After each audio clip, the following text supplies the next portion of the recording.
Doctor Dharmveer Singh Chahar Fatehpur Sikri क्षेत्र में एक जाना पहचाना नाम है। चिकित्सा क्षेत्र के अलावा भी समाज सेवा के हर क्षेत्र में उनका नाम जाना जाता है। इसके साथ ही राजनीतिक व आध्यात्मिक क्षेत्र में भी उनका नाम बड़े सम्मान के साथ लिया जाता है, या यूँ कहें कि डॉक्टर धर्मवीर सिंह चाहर एक चहुमुखी प्रतिभा है। आध्यात्मिक क्षेत्र में भी उन्होंने चारों वेद, श्रीमद् भगवद गीता, रामचरितमानस, सत्यार्थ प्रकाश सहित अन्य ग्रंथों का गहन अध्ययन किया है। श्रीमद् भगवद गीता तो उन्हें लगभग कंठस्थ याद है। वे लगभग 4 दशक से चिकित्सा में सेवा कर रहे हैं। इलेक्ट्रो होम्योपैथी के वरिष्ठ डॉक्टर होने के साथ साथ वे आयुर्वेद के प्रकांड विद्वान हैं। डॉक्टर चाहर के पास दूर दूर से इलाज कराने हेतु रोगी आते हैं। गरीब रोगियों के तो मसीहा बन चुके हैं, पैसा न होने पर भी मरीजों को दवा निःशुल्क दे देते हैं। डॉक्टर चाहर साहब कहते हैं कि उन्हें गरीब लोगों की सेवा कर आत्म संतुष्टि मिलती है। इस महान सेवा भाव ने उन्हें दूर दराज तक फेमस कर दिया है। लकवा, स्लिप डिस्क, साइटिका, कमर दर्द, थायराइड, शुगर, घुटना व जोड़ों के दर्द एवं गठिया बाय आदि रोगों का इलाज इलेक्ट्रो होम्योपैथी व आयुर्वेदिक औषधि से करते हैं। हाल ही में शौक मथुरा के पीड़ित रोगी जो कई डॉक्टरों के पास दिखाने के बाद भी सही नहीं हुए और पीढ़ी दर चलने वाली बीमारी बताकर जीवन भर दवा खाने की बोला गया। यही नहीं, बीमारी से बेहद परेशान व्यक्ति का जीवन दुश्वार हो गया था। ना तो खाना, ना ही पीना, ना चलना फिरना कर पा रहा था। ऐसी लाइलाज बीमारी का डॉक्टर धर्मवीर सिंह चाहर ने महज 1 महीने में ही मानो जादू सा कर दिया हो। आइए सुनते हैं पूरी कहानी मरीज और डॉक्टर धर्मवीर सिंह चाहर की जवानी। मेरा नाम महेंद्र है, मैं सौंफ का रहने वाला हूँ। जी, क्या बीमारी है आपको? मेरे ये कंपनी की बीमारी थी, जैसे हाथ में कांपता था, चाय लेने में असमर्थ था, मैं पानी पीने में असमर्थ था, मोटरसाइकिल चलाने में असमर्थ था। कोई अपना धंधा करूं या कोई काम भी करूं तो उसमें चारपाई पकड़ने में के लिए असमर्थ है। आपको कितने सालों से ये परेशानी थी? ये करीब 2 साल से परेशानी है। अच्छा, आपने कितने डॉक्टरों को दिखाया? मैंने करीब 3-4 डॉक्टर हैं, जयपुर है, मथुरा है और फरीदाबाद है, कोशिश में भी थी, पंजाब जाने की कोशिश में। अच्छा, पर ये डॉक्टर उन्होंने क्या कहा था बीमारी को लेकर? ये कहा कि इनको दवाई परमानेंट खानी पड़ेगी जीवन, मतलब लाइफ टाइम खाने की कहा था? जी, लाइफ टाइम। 2 महीने दवाई खा रहा हूँ तो मुझे करीब 60-70% आराम है। अच्छा, मोटरसाइकिल 200-250 किलोमीटर रोज चलाता हूँ डेली। अच्छा, मैं ड्यूटी जाता हूँ तो अपना काम करता हूँ। अच्छा, गाड़ी बेसी। अच्छा, जब बीमारी थी आप बिस्तर पकड़ने वाले थे? बिस्तर पकड़ने वाला अब डॉक्टर साहब ने इतना हालात बढ़िया कर दिए कि आप चाय पी सकता हूँ, खड़ा होकर 4 आदमी बतरा सकता हूँ, कोई ऐसी दिक्कत नहीं। मैंने आयुर्वेद पे बहुत अध्ययन किया और मैं 80 के दशक से चिकित्सा क्षेत्र में हूँ। प्राचीन परंपरा की जो हमारी चिकित्सा विधि है, बाघ भट्ट जी का अष्टांग हृदय, जिसे आजकल अष्टांग संधि कहते हैं, उसको मैंने बड़ी बारीकी से पढ़ा। महर्षि चरक की चरक संहिता को मैंने बड़ी बारीकी से पढ़ा। जो आयुर्वेद कहता है, हमारा आयुर्वेद की जो परिभाषा है कि मनुष्य स्वस्थ जब होता है तो उसके लक्षण क्या होते हैं।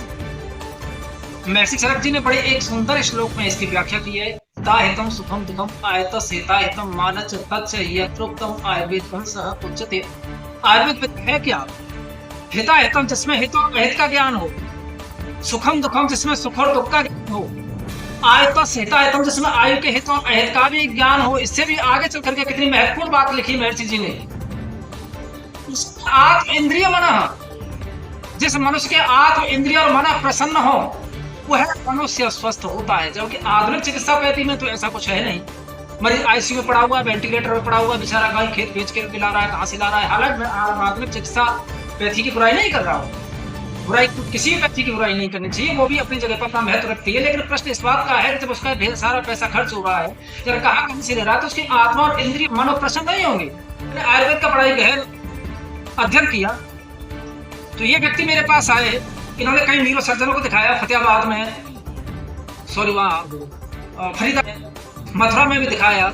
तो सारे न्यूरो सर्जनों ने एक ही बात कही कि ये जो आपकी बीमारी है वो जेनेटिक है, पीढ़ी चली आ रही है। इनके पिताजी को भी थी, इनके बाबा कंबल थी, उंगलियां इनकी इस तरह से हिलती थी, चाय का कप भी नहीं पकड़ सकते थे, पानी गिलास भी नहीं पकड़ सकते थे, मोटरसाइकिल भी नहीं चला सकते थे, बेचारे मुश्किल से 30-15-20 की स्पीड में चलाते थे।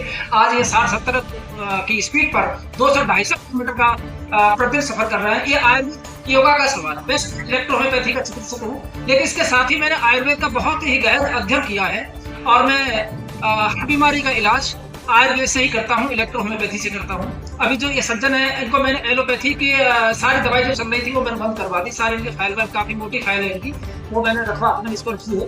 किसने क्या कहा इस बात को छोड़िए।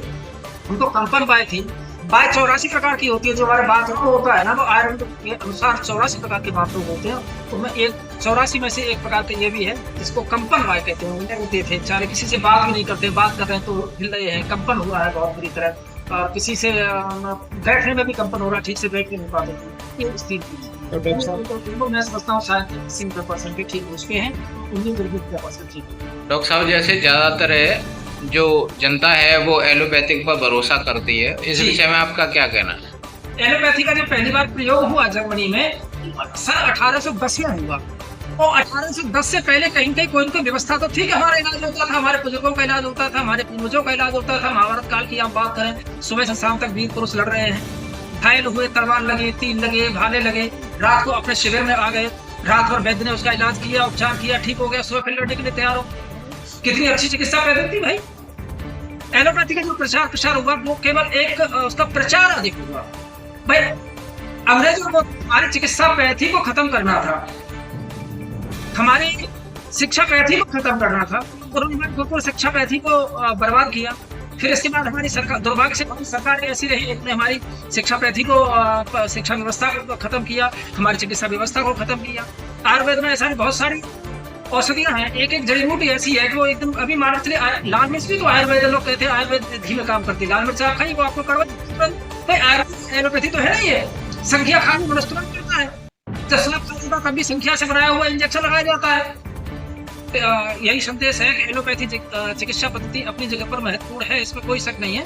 लेकिन वो आयुर्वेद की तरफ आए कि आयुर्वेद लेने से हमारी इम्यूनिटी पावर, रोग प्रतिरोधक क्षमता बढ़ती है, और एलोपैथी दवाइयां लेने से हमारा रोग अंदर दबता है, और एक रोग दबने के कारण फिर जो है आने वाले समय में वो 4 रोगों के रूप में आता है।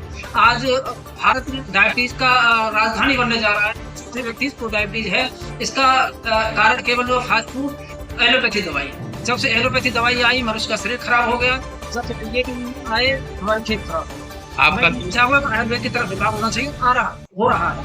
आयुर्वेद की तरफ आता जा रहा है।